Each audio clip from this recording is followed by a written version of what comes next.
সবচেয়ে ভারী আমল হবে, মিজানের পাল্লায় সবচেয়ে ওয়েটফুল আমল হবে। মিজানের পাল্লাকে অনেক বেশি ওজনই করবে, আপনার নেকামলের পাল্লাকে ভারী করে আপনাকে জান্নাতে যাওয়ার পথ সুগম করবে। সে আমল হলো বিশেষ করে সুবহানাল্লাহ, আলহামদুলিল্লাহ এবং একটু আগে লা ইলাহা ইল্লাল্লাহ জানলাম, সেই সাথে আল্লাহু আকবার, এই চারটি বাক্য সুবহানাল্লাহ, আলহামদুলিল্লাহ, লা ইলাহা ইল্লাল্লাহ, আল্লাহু আকবার।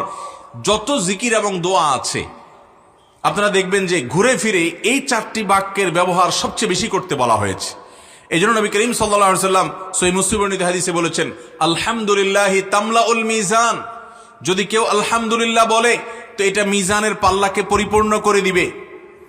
আর যদি কেউ সুবহানাল্লাহি ওয়া আলহামদুলিল্লাহ বলে তাহলে সেক্ষেত্রে আল্লাহ রাব্বুল আলামিন তাতে এই পরিমাণ সওয়াব দিবেন যে নবমণ্ডল এবং ভূমণ্ডল এর মধ্যকার জায়গাকে পরিপূর্ণ করে দিবেন।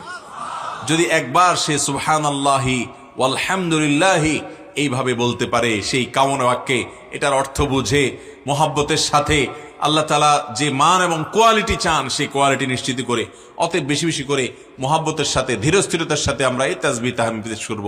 আমরা অনেকে সুবহানাল্লাহ পড়ি কিন্তু সেটা খুব হুলস্থুল করে পড়ি, সুবহানাল্লাহ সুবহানাল্লাহ সুবহানাল্লাহ, যেটা আল্লাহ তাআলার শানে, আল্লাহ তাআলার শানে যায় না, বরং বেয়াদবি হয় কোনো কোনো ক্ষেত্রে, যে আল্লাহর শানে তার পবিত্রতা জ্ঞাপন করছেন, হুলস্থুল করে তাড়াহুড়া করে করলে সেটা কখনো মানসম্মত হবে না।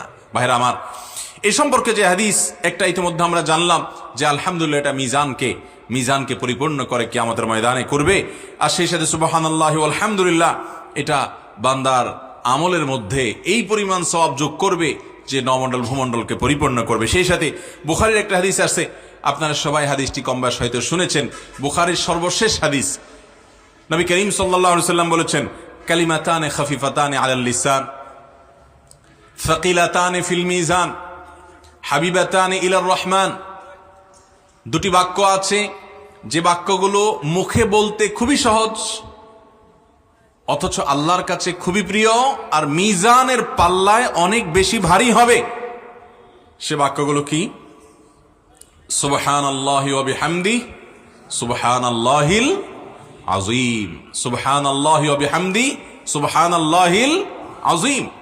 মুহাব্বতের সাথে, আজমতের সাথে, আল্লাহর বড়ত্ব অন্তরে উপস্থিত করে বারবার করে আমরা এই বাক্য পাঠ করব, সুবহানাল্লাহি ওয়া বিহামদিহি সুবহানাল্লাহিল আযীম।